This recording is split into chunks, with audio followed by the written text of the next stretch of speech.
नमस्कार, मी पंजाब डक. आज सांगायचं झालं तर तुम्हाला मी म्हटलं होतं ना, 11 ऑगस्ट पर्यंत दररोज वेगवेगळ्या भागात पाऊस पडणार आहे. सगळ्यांना जीवदान ठरणारा असा पाऊस पडणार आहे. पण सांगायचं झालं तर हा पाऊस पूर्व विदर्भ, पश्चिम विदर्भ, दक्षिण महाराष्ट्र, उत्तर महाराष्ट्र, कोकणपट्टी, खानदेश, मराठवाडा सगळीकडे हा पाऊस पडणार आहे. म्हणून हा अंदाज लक्षात घ्यायचा की काय झालं की मी काल श्रीरामपूरकडे गेलो होतो, शिर्डीकडे गेलो होतो. तिकडल्या शेतकऱ्यांचे फोन आले, तिकडे पाऊस नाही.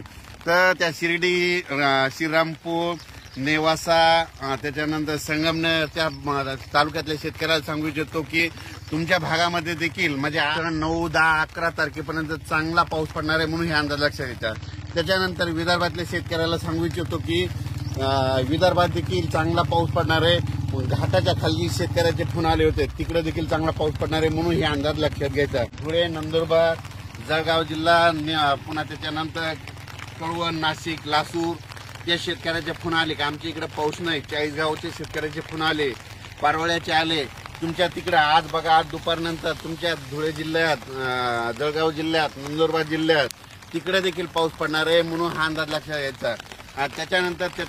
त्यानंतर पश्चिम महाराष्ट्रात देखील आज म्हणजे चांगला जोराचा पाऊस सुरू होणार आहे. म्हणून पश्चिम महाराष्ट्रातल्या शेतकऱ्यांनी हा अंदाज लक्षात घ्यायचा. मराठवाड्यातल्या सगळ्याच जिल्ह्यातल्या शेतकऱ्यांनी अंदाज लक्षात घ्यायचा. आजपासून ते 11 तारखेपर्यंत दररोज वेगवेगळ्या गावात पाऊस पडणार आहे. सगळ्यांना जीवदान ठरणार आहे हे लक्षात घ्यायचं. दररोज वेगवेगळ्या गावात पाऊस पडणार आहे. सगळ्यांना जिथं पडला नाही तिथं देखील पडणार आहे. त्यांच्या पिकाला जीवदान ठरणारा हा पाऊस असणार आहे. त्याच्यानंतर 12 आणि 13 ऑगस्टला 2 दिवस थोडी विश्रांती घेईन. त्याच्यानंतर राज्यात 14 ऑगस्ट ते 18 ऑगस्ट परत जोरदार मुसळधार पाऊस पडणार आहे. ठिकठिकाणी मुसळधार पाऊस होईल.